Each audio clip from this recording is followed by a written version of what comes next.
Halo sobat semua, selamat datang kembali di channel Donghua TV. Bagaimana kabarnya nih sobat semua? Pastinya baik-baik saja kan? Tak lupa, saya selalu mendoakan agar sobat semua selalu diberikan kesehatan dan dilancarkan semua urusannya. Di video kali ini, saya akan melanjutkan cerita dari Donghua, Millennium of Warringstead di part ke-13-nya. Wusiki yang diberikan tugas untuk membunuh Jiking ternyata tidak sanggup melakukannya, sebab Jiking ternyata berniat untuk mengalah kepadanya, agar ia bisa menjadi pemenang dan dikenal orang. Ia juga teringat dengan Jiking yang telah membantu ibunya. Ia akhirnya mengalah kepada Jiking dan pergi meninggalkan arena pertandingan. Lalu saat kembali di kediaman keluarga Diao, Wusiki ternyata diberi hukuman, sebab ia tidak menjalankan perintah yang diberikan oleh Tuan Muda Yu. Wusiki beralasan ia tak melakukannya atas dasar rasa kebenaran dan Jiking adalah orang yang baik kepadanya. Tuan Muda Yu kemudian menyuruh Wusiki untuk menunjukkan kesetiaannya kepada keluarga Diao. Wusiki pun mengambil sebuah pedang dan langsung mengakhiri hidupnya. Namun ternyata Tuan Muda Yu menyuruh Diao untuk menggantung mayat Wusiki di depan gerbang. Jiking yang melihatnya menjadi sangat marah dan berusaha untuk mengambil kembali mayat dari Wusiki. Bagaimanakah kisah perjalanan selanjutnya dari Jiking yang kini sedang berusaha mengambil mayat temannya? Namun sebelum lanjut menonton, jangan lupa sobat semua untuk like, komen, dan subscribe ya, agar Mimin selalu semangat memberikan video terbaru untuk sobat semua. Tak perlu berlama-lama lagi, langsung saja kita kocok ceritanya. Cerita dilanjutkan dengan Swan King yang sedang mengerjakan tugas dari Tuan Muda Ling. Di mana saat itu, Tuan Muda Ling baru saja membeli ayam yang akan ia gunakan untuk berjudi. Swan King pun mencoba mengingatkan Tuan Muda Ling untuk mengerjakan tugasnya. Namun ia malah menyuruh Swan King menyelesaikan tugasnya itu, sebab ia akan pergi ke tempat sabung ayam. Swan King menyuruhnya untuk kembali sebelum malam karena kakaknya akan memeriksa tugasnya. Lalu tiba-tiba bel pertahanan kota berbunyi, di mana Swan King menyadari kalau itu pasti tindakan dari Jiking. Ia pun kembali mengingat perkataan dari Nona Sangli yang menganggapnya telah menyesal karena tidak mengikuti Jiking. Namun Swan King ternyata tidak menyesal karena ia menganggap orang yang hidupnya pendek tidak berguna untuknya.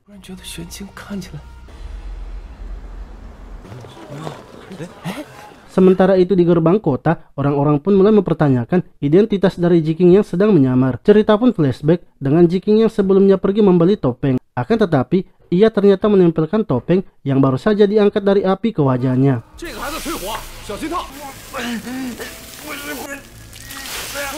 Ia sengaja melakukan itu agar wajahnya tidak bisa dikenali. Ia juga membeli sebuah topi jerami untuk menutupi penyamarannya. Para pengawal mulai menanyakan Jiking yang berani menyerang pengawal kota. Namun Jiking mengatakan bahwa ia bukanlah siapa-siapa dan hanya datang untuk mengambil mayat temannya. Saat ia menunjukkan wajahnya, orang-orang pun terkejut sebab wajah Jiking memiliki bekas luka bakar. Sementara itu, para penjaga mulai membentuk pertahanan karena Jiking tidak mempunyai izin untuk mengambil mayat tersebut. Jiking akhirnya harus mengambil paksa mayat Wusiki.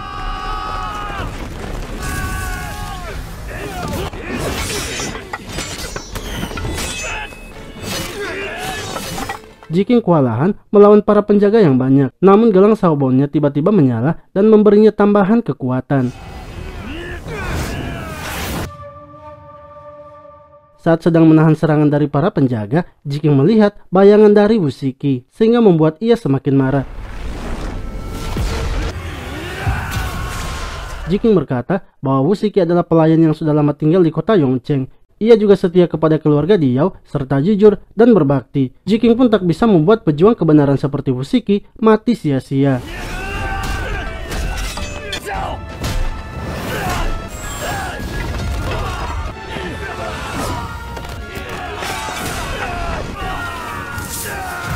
Komandan para pengawal kini tahu siapa orang yang sedang menyerang mereka, sebab ia melihat jurus yang dikeluarkan oleh orang tersebut dan meyakini kalau orang itu adalah Jiking. Karena mendapatkan perintah dari Tuan Muda Yu, sang komandan harus tetap menjalankan perintah itu. Ia lalu menyuruh para pengawal untuk menyiapkan panas spiral yang bisa merusak pelindung. Orang-orang yang melihat memperingatkan Jiking untuk pergi karena senjata itu sangatlah tidak normal.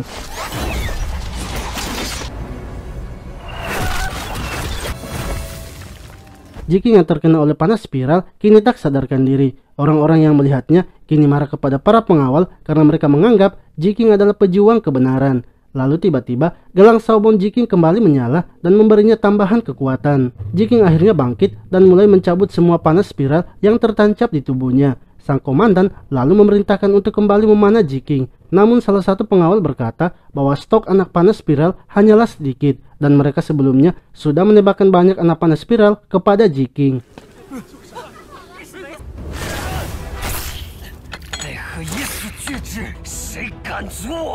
Sang komandan pun berkata bahwa orang-orang sudah mengetahui kalau pertahanan kota sedang diserang, sehingga bila mereka tidak maksimal menghentikan Jiking, maka akan mempermalukan para pengawal. Ia lalu menyuruh para pengawal untuk kembali menyerang Jiking.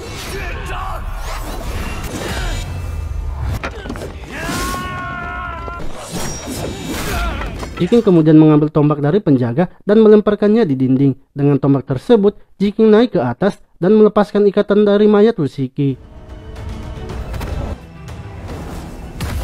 Saat turun di bawah, Jiking kembali melihat bayangan dari Wusiki yang seperti datang untuk berterima kasih kepadanya. Melihat Wusiki yang pergi, membuat Jiking tak bisa menahan air matanya. Lalu saat Jiking akan keluar dari gerbang, sang komandan pun datang menghentikannya.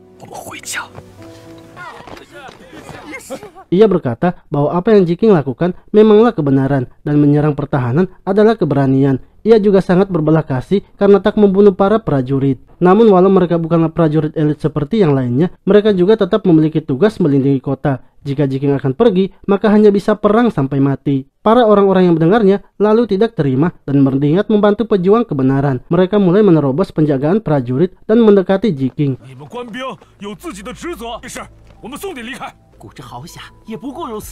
Sang komandan lalu memperingatkan mereka agar tidak memberontak, sebab hukuman pemberontak bisa sampai 9 turunan keluarganya. Namun mereka ternyata tidak peduli dan tetap membantu pejuang kebenaran.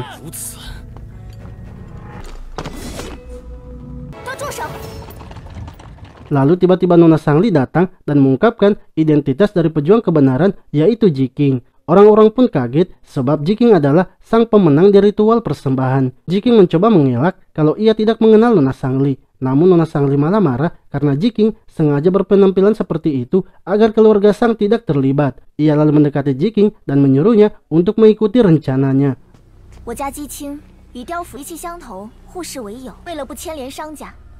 Nona Sangli pun berbicara kepada komandan agar membiarkan Jiking pergi menguburkan temannya. Dan keluarga Sang akan menjadi jaminan Jiking agar menyerahkan dirinya. Serta sebagai majikannya, ia juga akan pergi ke kediaman keluargamu untuk berbicara. Mendengar hal itu, sang komandan akhirnya mempersilahkan Jiking untuk lewat. Setelah itu Jiking kemudian menguburkan mayat Wusiki. Sementara pengawal Liu melaporkan kepada Nona Sangli kalau kepergian adik dan ibu Wusiki telah ia atur. Oke sobat semua, itulah tadi cerita dari Donghua Millennium of Warringstead di part ke-13-nya. Nantikan terus perjalanan dari Jiking ya, karena pastinya akan semakin seru. Terima kasih telah menonton video ini, sampai jumpa lagi di video selanjutnya.